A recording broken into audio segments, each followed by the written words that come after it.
ঘুম যদি মৌত না হইতো তাহলে ঘুমের থেকে উঠার দোয়া এটা হইতো না কোনোদিন। আলহামদুলিল্লাহিল্লাযী আহিয়ানা, প্রশংসা ওই আল্লাহর যিনি আমি মারা যাওয়ার পরে আমাকে পুনর্জীবন দিলেন, পুনর্জীবিত করলেন। প্রশংসা ওই আল্লাহ। বাদামা আমাতানা, আমি কমপ্লিট হয়ে গেছিলাম, মৌত আমার হয়ে গেছিল, তুমি আমাকে আবার ফেরত দিছ, তাহলে ঘুমের থেকে উঠার দোয়া এটা কোনোদিন হতো না। আমার জাতি যদি এতটুক করতো, কসম খোদার, আমি হাদিস দিতেছি, ফাইন তাবু ফানা হাবিবু, আল্লাহ বলতেছে তুই হাত উঠাইতে দেরি, আমি তোকে বন্ধু বানাইতে দেরি করি না, আমি বন্ধু হইতেও দেরি করি না, আমি রাজি হয়ে যাই, রাজি। এতটুক যদি করতো, একজনও তো এখানে নাই, জানি না মা বোনদের ভিতরে পাওয়া যাবে কিনা, যে ঘুমের সময় প্রত্যেক ব্যক্তি শুধু হাত দুটা উঠায় বলে আল্লাহ তওবা করে ঘুমাইতে চললাম। এতটুক যদি করতো, এতটুক, আল্লাহ তো এতটুকুই বলে ওয়াইন তাবু আনা হাবিবুহুম, আহলু যিকরি আহলু মাজালিসি আহলু শুকরি আহলু জিয়াদাতি আহলু তাআতি আহলু কিরামাতি আহলু মাহসিয়াতি লা আকনুতুহুম মির রাহমাতি ফাইন তাবু ফাআনা হাবিবুহুম। তওবা করতে দেরি, আমি বন্ধু বানাইতে দেরি, আমি বন্ধু বানায় আনি। এই উম্মতের জন্য তো ছিল, হায় হায় এই উম্মত যদি গুনাহ করো আল্লাহ বইলা চিৎকার দেয়, আল্লাহ বইলা গুনাহ করছে আর কইরার সাথে সাথে আল্লাহ বইলা চিৎকার দিছে, আল্লাহ কি করলাম, হায় হায় আল্লাহ জবাব দেয়, আলিমা আবদি আন্না লাহু রব্বা, বন্দা জানলো একজন রব আছে, গফারতু লা, তুই মাপ না চাইলে কি হবে, আমার নাম তো উচ্চারণ করলি, তোকে তো কিছু না কিছু দেওয়া উচিত, কি দিব তোকে, সবচেয়ে বড় প্রয়োজন যেটা ওইটাই মিটায়া দিতেছি, গফারতু লা, যা তোকে আমি মাফ করে দিলাম। আমার জাতি যদি এতটুকু করতো, একজনও তো পেলাম না যে আমি ঘুমের সময় তওবা করে ঘুমাইতে অভ্যস্ত, একজনও তো নাই, না যুবক না বৃদ্ধ। আল্লাহ ছোট জীবনটা দিয়া চায় আমরা যেন আল্লাহকে রাজি করি, আর আল্লাহকে রাজি করা বড় সহজ। অন্যের জন্য কিরকম আমি জানি না, কিন্তু এই উম্মতের জন্য বড় সহজ। আমি একটা হাদিস দিতেছি, হাদিসে কুদসি, আল্লাহর বাণী। এই উম্মত যখন ভাবে আর নিজেকে ভাবতে থাকে যে আমি বুঝি জাহান্নামী হয়ে গেলাম, আমার মনে হয় জান্নাত পাওয়া যাবে না, জাহান্নামই মনে হয় আমার ঠিকানা, এই ভাবনা ভাবতে দেরি, আল্লাহ চিৎকার দিতে দেরি করেন না, ফালাম্মা তায়াক্কানতা বিল বাওয়ার ওয়া যানানতা আন্নাকা মিন আহলিন নার মানাহতু ইলাইকা রিদওয়ানি ওয়াল্লাইতু ইলাইকা গুফরানি কুলতু লাকা লা তাহজান গফারতু লাকা যুনুবা ওয়াল আওসার ওয়া লিআজলিকা সাম্মাইতু নাফসি আল আজিজুল গফফার। ও বান্দা, চিন্তায় তুই মাথা ধরে বসা ফেললি আর নিজেকে জাহান্নামী ভাবতে শুরু করলি, আমি আমার রেজার চাদর দিয়ে তোকে ডাকতে দেরি করি নাই, মাগফিরাতে ডুবাইতে দেরি করি নাই, ছুটে আইসা পিঠে হাত বুলাইতে থাকেন আর বলতে থাকেন চিন্তার কোনো কারণ নাই, সব গুনাহ মাফ করে দিলাম, তোর জন্যই তো আমি আজিজুল গফফার। আমার জাতি যদি এতটুকু করত, উদ্দেশ্য তো আল্লাহকে রাজি করা, এই ছোট জীবনটার বিনিময়ে আর কিচ্ছু না। আল্লাহ রাজি হওয়া বড় সহজ। রাজি যদি না হবে, চলেন আমি হাদিস দেই, ওলামা আমার সাথে একমত হবে, আসসালা ইলা সালাতি কাফারা, এক নামাজের থেকে আরেক নামাজে পা দিতে দেরি, মধ্যবর্তী গুনাহ মাপ চাওয়া ছাড়া মাপ করতে দেরি হন না, করেন না। আল জুমাতু ইলাল জুমা, এক জুমার থেকে আরেক জুমায় মসজিদে পা দিতে দেরি, এক সপ্তাহের গুনাহ মাফ করতে দেরি করেন না। আর রমাদান হইলা রমাদান, এক রমজান থেকে আরেক রমজানের চাঁদ দেখা মসজিদে পা দিতে দেরি, 1 বৎসরের গুনাহ মাফ করতে দেরি করেন না। আল্লাহ আমাদের থেকে চান যে আমরা যেন আল্লাহকে রাজি করি। কিন্তু প্রশ্ন আমিও উঠায় দিলাম, আপনাদের মাথায়ও আসবে, রাজি কিভাবে করব? এই জন্যই তো আল্লাহ রসুল সাল্লাল্লাহু আলাইহি ওয়াসাল্লাম প্রত্যেক মানুষের জন্য ভিন্ন ভিন্নভাবে আদর্শ হয়ে আসছেন। নারীর জন্য আলাদা আদর্শ, যুবকের জন্য আলাদা আদর্শ, গরিবের জন্য আলাদা আদর্শ, প্রত্যেকের জন্য আদর্শ হয়ে আসছেন। আর প্রত্যেককে দেখাইছেন আল্লাহ কিভাবে রাজি করবে, আল্লাহকে কিভাবে রাজি করবে, আল্লাহ কিভাবে রাজি হবে। সবাইকে দেখাইছেন, রাস্তা দেখাইছেন যে আল্লাহ কিভাবে রাজি হবে। আর আল্লাহ যখন রাজি হয় না, ও মেরে দোস্ত সত্য, আজকে আমাদের কাছে সব আছে, সব আছে।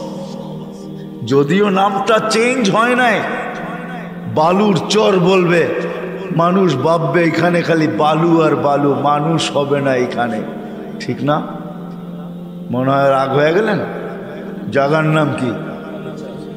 বালুচর না? মানুষ কি ভাববে? শাব্দিক অর্থ দেখলে বালু আর বালু, এখানে কোনো মানুষ কিচ্ছু নাই। কিন্তু এইখানের বাড়িগুলার ভিতরেও দেখলে দেখবেন কোনো জিনিসের অভাব নেই। এমনও বাড়ি আছে বড় বড় শোরুম পর্যন্ত, ওকে দেখলে লজ্জা পাবে, বলবে এত মাল তো আমার কাছেও নেই। রাগ হয়ে গেলেন? হ্যাঁ হ্যাঁ, সব আছে, সব আছে,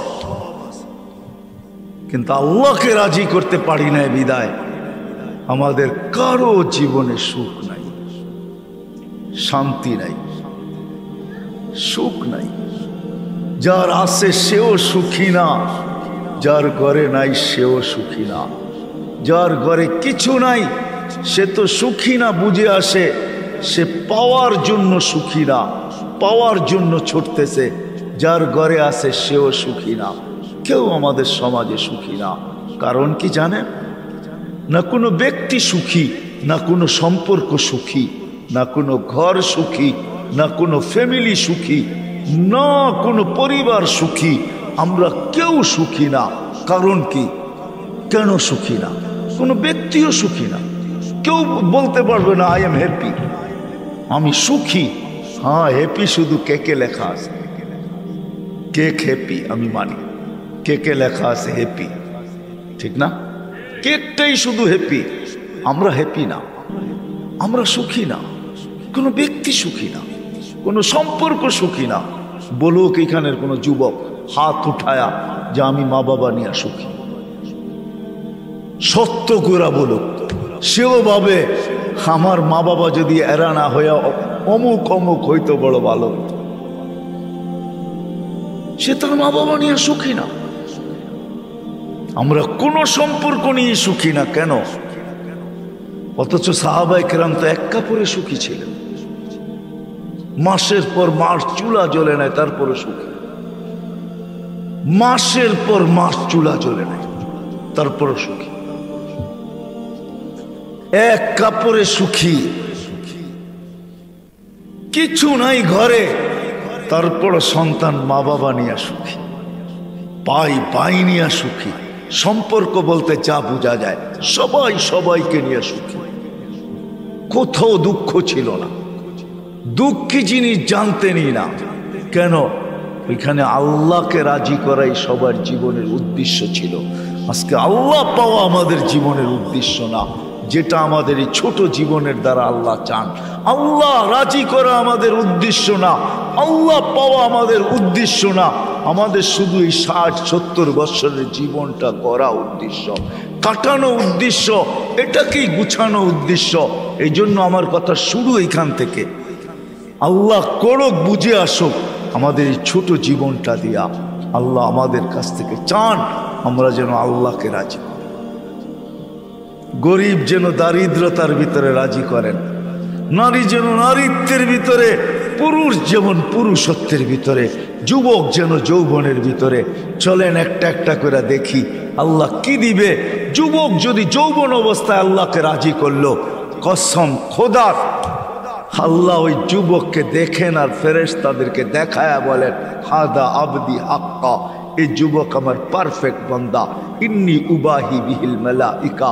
ও যুবক, ও ফেরেশতা, তোমাদের উপর আমি এই যুবককে নিয়ে গর্ব করি, গৌরব করি। কি দিবেন এই যুবককে আপনি? কি দিবেন? শুধু এইখানেই শেষ না।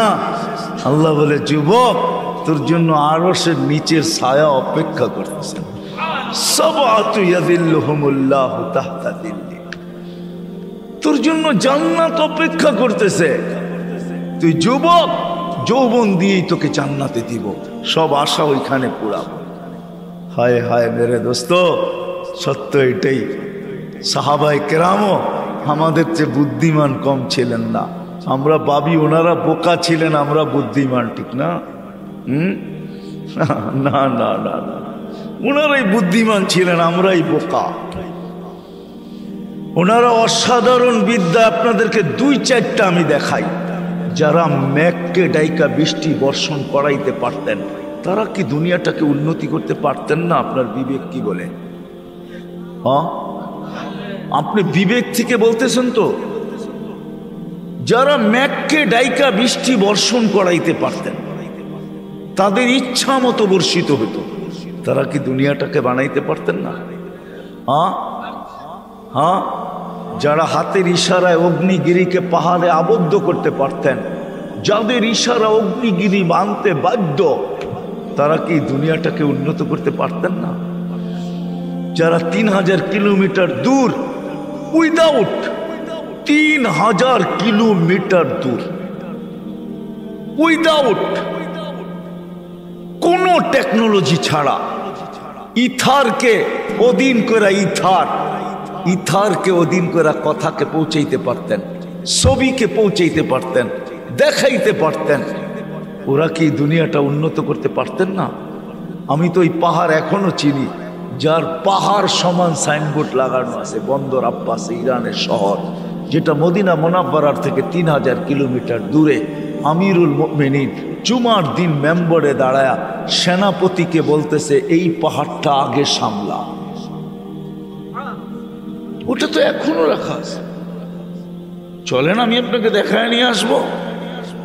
যারা টোকা দিলে ভূমিকম্প ভাগতে বাধ্য হইত, যারা চিঠি দিলে দরিয়ায় নীল পানি আজও ছাড়তে বাধ্য। আমি তো একবার না 6 বার যেয়ে দেখা আসছি। যারা সমুদ্রের উপরে স্থলের মতো ঘোড়া দৌড়াইতে পারত, 27 কিলোমিটার দৌড়ায় যারা বাহরাইন স্বাধীন করছেন, 27 কিলোমিটার ঘোড়ার উপরে চড়া। যারা আটলান্টিকের উপরে ঘোড়া চালাইতে প্রস্তুত ছিলেন, নাইলে উকবা বিন নাফে, যার কবর আমি টিউনিসিয়া দেখা আসছি, উনি আটলান্টিকের পাড়ে যায় বলতেছে, বল ওই পারে কোনো মানুষ আছে কিনা, যদি থাকে এই সমুদ্র আমার জন্য বাধা না, আমি তো এর পিঠেও ঘোড়া চালায় চলে যাব। অথচ প্লেনে পার হইতে লাগে 8 ঘন্টা। ক্যাসেবলঙ্কা টু নিউ ইয়র্ক আমি দুইবার গেছি। মরক্কো, ক্যাসেবলঙ্কা টু নিউ ইয়র্ক 8 ঘন্টা টানা ফ্লাইট। এই পারের থেকে ওঠে ওই পারে নামে, 8 ঘন্টা কন্টিনিউ চলে। আমি তো কোনো মিডিয়ার কথা বলতেছি না, পেপারের কথা বলতেছি না, আমি তো চোখে দেখার কথা বলতেছি। আমি 2 বার গেছি ক্যাসেবলঙ্কা, মরক্কো আমি 2 বার গেছি। ওই জায়গা আমার চোখে আমি 2 বার দেখছি, যেখানে এখনো মিনার বানানো আছে, 2টা লেখা আছে এটা ওই জায়গা যেখান দিয়া উকবা বিন নাফে রাদিয়াল্লাহু তাআলা আনহু আটলান্টিক ঘোড়া দিয়া পার হইতে চাইছিলেন। এখনো লেখা আছে, আরবিতে, ইংলিশে লেখা আছে। চলেন আমার লগে দেখায় দেখ। আল্লাহ পাওয়া আমাদের এই জীবনের উদ্দেশ্য। আর আল্লাহ এটাই বলতেছে, ওয়াজাত্তানি ওয়াজাত্তা কুল্লা শাই, আমাকে পাইলে সব পাওয়া যাবে। ফুত্তানি ফাতাকা কুল্লা শাই, আমাকে না পাইলে কিছুই পাবে না। গর্ত থাকবে, বাড়ি তো থাকবে, টাকা তো থাকবে, পয়সা তো থাকবে, সব কিছু থাকবে, কিন্তু সব জায়গায় শুধু শূন্য শূন্য শূন্য শূন্য শূন্য। আমার মনে আছে 2019-এ আমি ইংল্যান্ডের এক সিঙ্গারের সাথে আমি সময় লাগাইছি, তার নাম ইউসুফ। আগে কি নাম ছিল আমার জানা নাই, ইংলিশ নাম তো, অনেক বিদঘুটে নাম হয় ওদের। তো আমার সাথে সময় লাগাইতে ছিল, বড় নাম করা সিঙ্গার। আপনি বর্তমান ইউসুফ লেখা সার্চ দিলে ওকে পাবেন। তো বলতেছিল আমাকে, মুফতি সাহেব এক একটা স্টেজ প্রোগ্রাম করতাম, পাউন্ড বৃষ্টির মতো পড়তে থাকতো, বৃষ্টির মতো পাউন্ড। হায়, যেখান দিয়ে হাঁটতাম মানুষ ছোঁয়ার জন্য পাগল ছিল, অটোগ্রাফ নেওয়ার জন্য মানুষ দাঁড়ায় থাকতো ঘন্টার পর ঘন্টা। মসজিদে বৈশা বলতেছে, তোমাকে আমি কসম খায়া বলি, মানুষ জানতো না আমার ভিতরটা কেমন শূন্য ছিল। আমার ভিতরটা শূন্য ছিল, এক অশান্তির আগুন আমার ভিতরে জ্বলতেছিল, কেউ জানতো না। সবাই ভাবতো আমি বড় সেলিব্রিটি, কিন্তু আমি জানতাম আমি কে। কিন্তু যেদিন কলেমা পড়ছি, আমার শূন্যতাটা দূর হয়ে গেছে, ভিতরের আগুনের পাহাড়টা জানি কে নিভায়া দিছে। আজকে আমি মসজিদের পার্টিতে যেই মজা পাই, ওই মজা আমার সেলিব্রিটি থাকা অবস্থায় ছিল।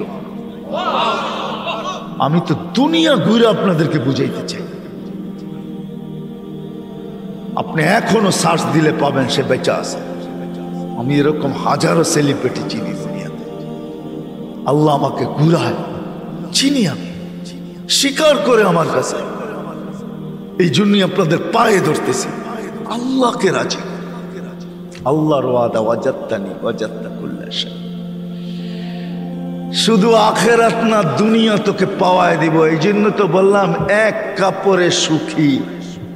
স্বামী স্ত্রীর গালে, স্ত্রী স্বামীর গালে চিমটি কাটতেছে আর হাসতেছে আর বলতেছে, আমি কিন্তু জান্নাতি, ফুর্তি জান্নাতে। স্বামী বলতেছে, কি করে তুই জান্নাতি? আমি সবর করতেছি। আল্লাহ আল্লাহ রসুলের ওয়াদা, সবরের বদলা জান্নাত। আমি তোমার কাছে কোনো অভিযোগও রাখি নাই, চাহিদাও রাখি নাই। আমি চাহিদাও রাখবো না, অভিযোগও করব না। আমি ঠাইনা নিছি, সবর করব, 60-70 বৎসরিত করব। কোনো দিন তোমার কাছে চাহিদা রাখি নাই। যতদিন বেঁচে থাকবো আর চাহিদা রাখবো না, পাওয়ার জন্য কোনো চাহিদা রাখবো না, না পাবো কোনো অভিযোগ করব না, সবর করব। আমি জান্নাত পাইতে চাই, ফুর্তি চিরদিন ওইখানে করব। তো স্বামী স্ত্রীর গালে চিমটি কেটে কয়, পাগলি আমিও জান্নাতি। কি কইরা? তুই জানিস না, তোর মতো স্ত্রী পায়া ডেলি আমি শতবার শুকরিয়া আদায় করি, শুকরিয়ার বদলাও আমার মালিক বলছে জান্নাত। দুইজনে ফুর্তি জান্নাতে করব একসাথে, এক কাপড়ে সুখী, এক কাপড়ে সুখী, এক কাপড়ে সুখী। সন্তান ওই পর্যন্ত ঘুমায় না যতক্ষণ পর্যন্ত মা বাবার পাও টিপা না ঘুম পড়ায়, ততক্ষণ পর্যন্ত সন্তান ঘুমায় না। মাঝে মাঝে, আরে সাধারণ সন্তান তো সাধারণ সন্তান, সাফির মতো সন্তান রহমতুল্লাহি আলাই মাকে পাও টিপা টিপা ঘুম পড়াইতেছেন, আর মাঝে মাঝে তালুটা উঠায়া চুমা দিতেছেন। মা কাইপা উঠতেছে, বেটা কি করিস? কিচ্ছু করি না, আমার জান্নাতে চুমা দিয়া স্বাদ নিতেছি। সন্তান ওই পর্যন্ত ঘুমাবে না যত বাপ আবার পাও টিপা ঘুম না পড়াবে। সত্য এটাই, এটার নামে সুখ, এটার নামে সুখ। সুখ এটার নামে, সব সম্পর্কে সুখ। হায় হায় হায়, সব অবস্থায় সুখ। আল্লাহ বলে, ওয়াজাত্তানি ওয়াজাত্তা কুল্লা শাই। আমাকে রাজি করে দেখ না, সব তোর বানায় দিব। তাহলে বলবেন, সাহাবা এত গরিব কেন জীবন কাটাইল? ওদেরকে দিতে চাইছেন আল্লাহ, ওনারা নিতে চান নাই। ওনারা বলছে 60-70 বছরের জন্য নিয়ে আর লাভটা কি? আপনারও তো মাঝে মাঝে বলেন যে এয়ারপোর্টে বিরিয়ানি নিয়ে কি লাভ, কতক্ষণ আর বসে থাকবো?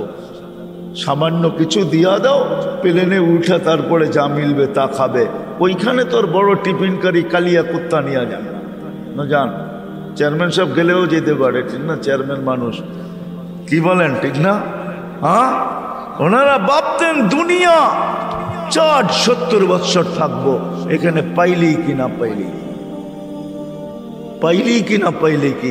আমরা তো ভাবি দুনিয়ায় না পাইলে আর পাবো তো পাবো কোথায়, ঠিক না? এই জন্য আমাদের যুবকরা সারা রাত্র নেটের ভিতরে বাবা কত কষ্ট করে পয়সা অর্জন করে। আমি তো 19 তারিখে আসছি মালয়েশিয়ার থেকে। আমি তো সারাটা বৎসরে লম্বা সময় আমার প্রবাসীদেরকে দেখতে দেখতে চলে যায়। ওদের সাথে আমার বড় ইয়ারি, বড় দোস্তি, ওদের বড় কান্না আমার এখানে রাখা আছে। আমিও কাঁদি মাঝে মাঝে, ওদের কষ্ট দেখলে আমার চোখে কান্না আসে। হয় এত কষ্ট করে টাকা পাঠায়, পরিশ্রম করে, কিন্তু দেখবেন যুবকদেরকে বাপের টাকা দিয়ে সারা রাত্র নেট চালায়। আমি তো সব জায়গায় বলি 23 সাল বলে দুর্ভিক্ষের সাল, বৎসর 23 দুর্ভিক্ষের বৎসর।